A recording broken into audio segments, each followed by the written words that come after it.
Battlebit Remastered is storming up the charts and is beating Battlefield at its own game, being more popular than Battlefield 2042, 4, 5 and 1 combined, without even having to come up with something revolutionary. Rather, it's a tale of hard work and loads of time put in, where I've identified 3 key reasons for its success. The first thing that you will notice about the game are the visuals, which are not the most impressive to say the least, looking like Minecraft or Roblox, as compared to the ultra-realism of its competitors from AAA studios. However, as has been proven time and again, gameplay is king, and to a certain extent, visuals don't matter, as long as it's cohesive and it's not visually repulsive, where players are more interested in the minute-to-minute action. As a side effect of that, having low-fidelity graphics actually expands the possible number of players that can run your game, where the minimum requirement is a GTX 450, which is a graphics card launched in 2010, and the recommended is a GTX 600, which released in 2012. Where all of these awesomeness clocks in at just over 2 gigs required,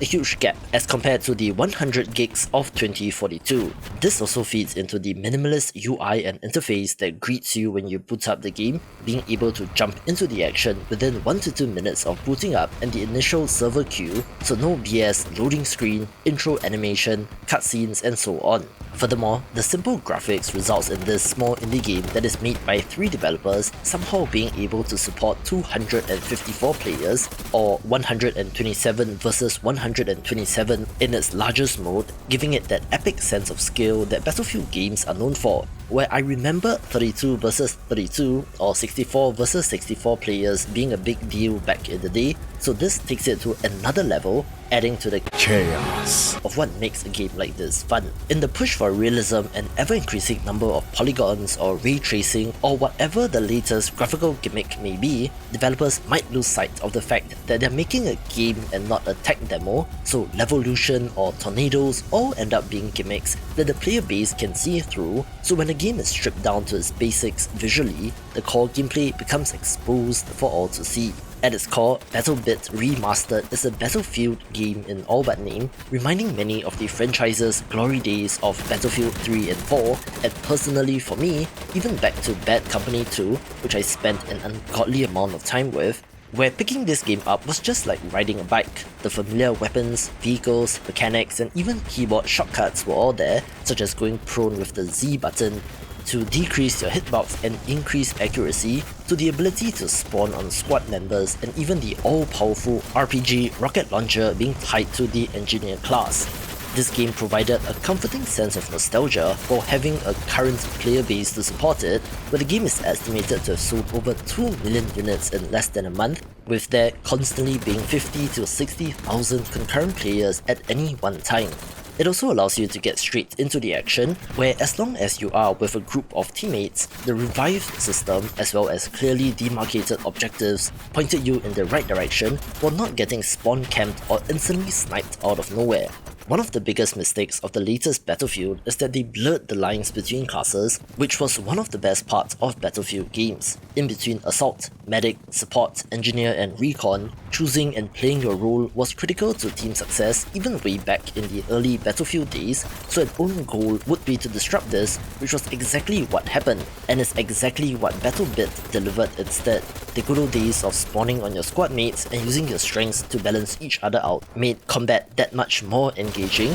although as usual, the lone wolf sniper types that like to run off and do their own thing might be frowned upon. Don't get me wrong, there are elements like physics and destruction which are not gimmicks and is present here, where using the rocket launcher to blow holes in buildings to kill enemies within is a perfectly valid strategy and is also present here, but the gimmicks are all stripped out to reveal a fun game at its core. Also present is the progression system, where you're able to rank up and get promoted, unlocking new weapons, weapon mods, and even cosmetics, also having a Call of Duty-like prestige system, so there's plenty to keep players occupied even without new content. Additionally, microtransactions and cosmetics have left a very sour taste in the mouths of players, as these big companies try to nickel and dime you to wring every cent they can out of you, so to have this as a standalone $15 thing is just awesome, and shows that indie developers can and do provide alternatives. If you're an indie developer looking for inspiration, may I suggest looking at a catalogue of older, adored IP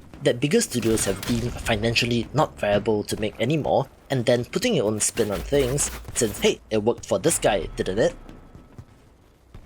Speaking of Eric Barone, I do of course have to note that the developers took 7 years to make this game and then only releasing it into early access, where the time required to develop and polish up the game to make it fun is critical. Now, there are of course some caveats here, since it is not something I would recommend for an indie developer, since indie games can and have fallen flat with very low sales after 5, 6, 7 years in development, but the crucial differentiating factor is that this was not developed in isolation. In an interview on howtomarketagame.com, the developer notes that 2 of the team members were actually making mods of Unturned and Ravenfield, similar low-poly first-person shooters, before embarking on making their own game, where taking an existing game and learning about level design and maps is a common thread that I have seen across some of the most prominent game designers. The original Battlebit was announced in 2016, where they managed to get the first batch of alpha testers through this modding community, specifically recruited and engaged for playtests,